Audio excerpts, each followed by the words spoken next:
Greetings, Ranger fans. Jake here for a deeper look at Episode 9 of Power Rangers Dino Fury, Cut Off. But first, a rapid run-through. Let's kick off the counter. It's morphin' time.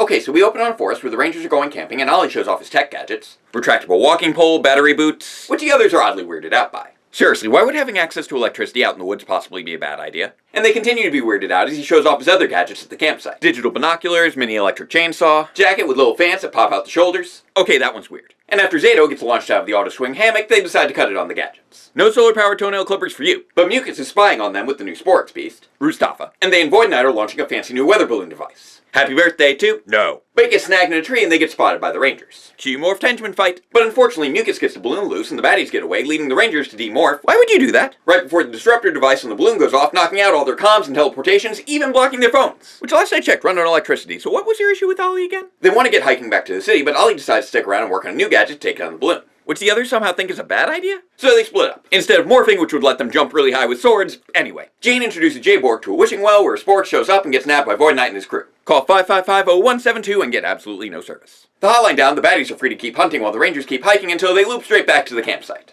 Guess their GPS got blocked too. But Ollie turned his batteries, fans, and walking pole into a hyper arrow and the others suddenly recognize his value and they all team up to build a super crossbow to take out the disruptor. Which is oddly flammable. So the Rangers teleport to the city, morph to fight the henchmen, summon the Dino Fury Megazord to fight a supersized Rustafa, while Javi and Izzy fight Void Knight, and then after showing off their new fortress formation, Void Knight escapes with the spare Sporix, and Javi and Izzy join in for the Dino Fury Megazord warrior formation to finish off Rustafa. No bonus Sporix for you, Mucus. But Void Knight still nabbed 3 for his machine and is plotting the Rangers' demise as they return to the forest and get treated to more magic jackets from Ollie, which somehow can either summon a sleeping bag or else surround you in a life raft that sends you rolling down a hill and screaming for your life. Roll credits. And that's the end of the episode. Now, let's take a deeper look. Well, this episode was obviously a surprise on a number of fronts, as the last episode we covered was the mid-season finale, Unexpected Guest, and we weren't really expecting the show to return until the fall. Instead, in a completely unprecedented move, Hasbro decided to drop the entire first half of the season on Netflix on June 15th, including the previously unaired episodes 9 through 11, lending serious credence to the rumors that Power Rangers Dino Fury will become a Netflix exclusive by its second season, following the expiration of their current contract with Nickelodeon.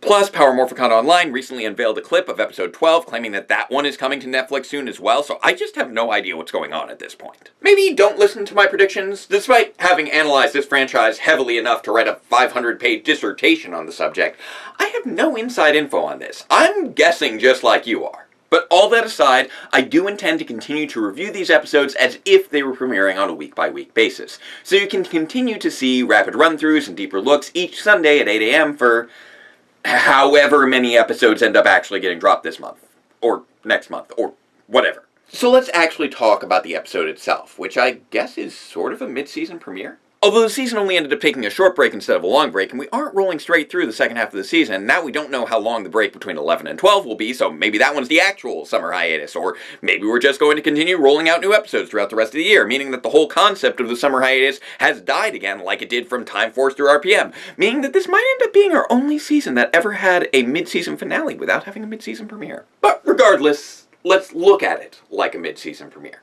Unlike with Zeo, Turbo, Space, Lightspeed, Samurai, Super Samurai, Dino Charge, Super Ninja Steel, or Beast Morphers Season 2, we're not picking up on a cliffhanger or kicking off a new story element. Nor are we settling into the status quo of a new team member like with Lost Galaxy, Super Megaforce, Ninja Steel, or Beast Morphers Season 1. Instead, we look to be keeping in line with Megaforce and Dino Supercharge by instead returning on what largely appears to be a filler episode to re-establish the character dynamics and basic story engines of the series. So, how did it do? Well, it's a bit of a mixed bag for me. Interestingly, these feelings, both positive and negative, mostly tie into how the moral of the day connects to Dino Fury's second episode, Sporix Unleashed, which also focused on Ollie and his apparent over-reliance on gadgets. However, while both episodes showed Ollie choosing to work on a device on his own against the advice of his teammates, Sporix Unleashed had him learning the lesson of teamwork, where Cut Off instead had everyone else learning the lesson of... Wait, was it teamwork again? But the other way around this time? Or was it that technology can be useful even if you don't think it would be?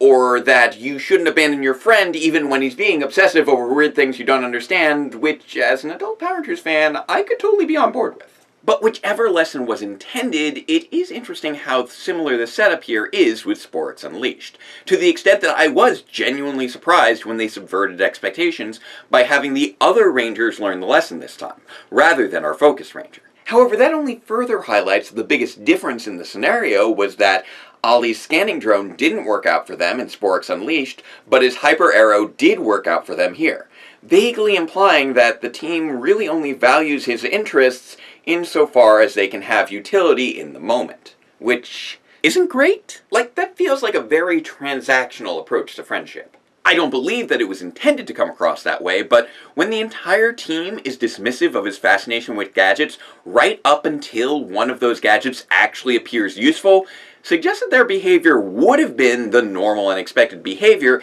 had it not been for that additional information. Also, the team's reactions to all of Ollie's tech feels especially strange considering that the majority of it is just emergency survival gear where the utility of it should be fairly obvious, and it shouldn't take an actual emergency for them to see that. Except the solar-powered toenail clippers. Solar-powered toenail clippers are genuinely weird. But why are you questioning the value of the battery boots when the first thing you do after your communicators fail is pull out your phones? Phones use electricity. Also, just speaking as someone on the autism spectrum, there are some uncomfortable parallels for what it's actually like for someone whose special interests are outside the norm, but are otherwise just harmless sources of joy.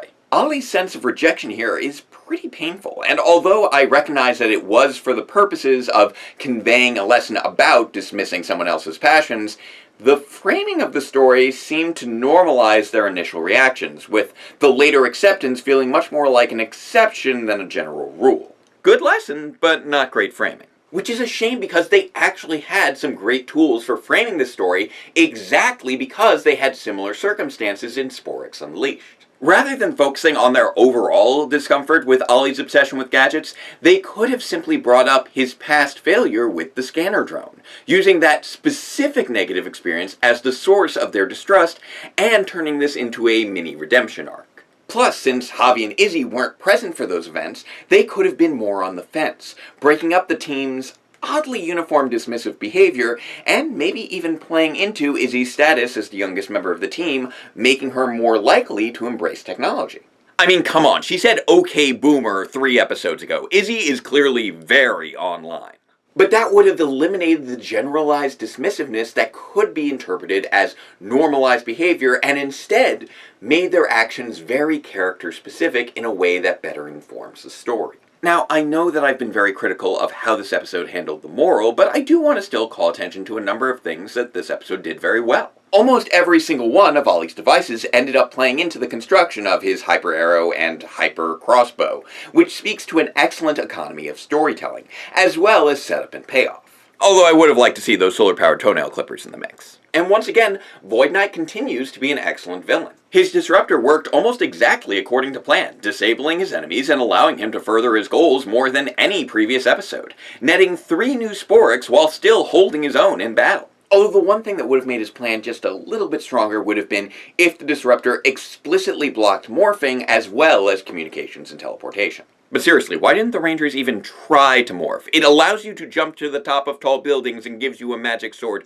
You could have hit a balloon. So, unfortunately, that does just draw attention back to the core weakness of this episode, which was both the Rangers and the writers not fully recognizing and utilizing the tools they had available to them.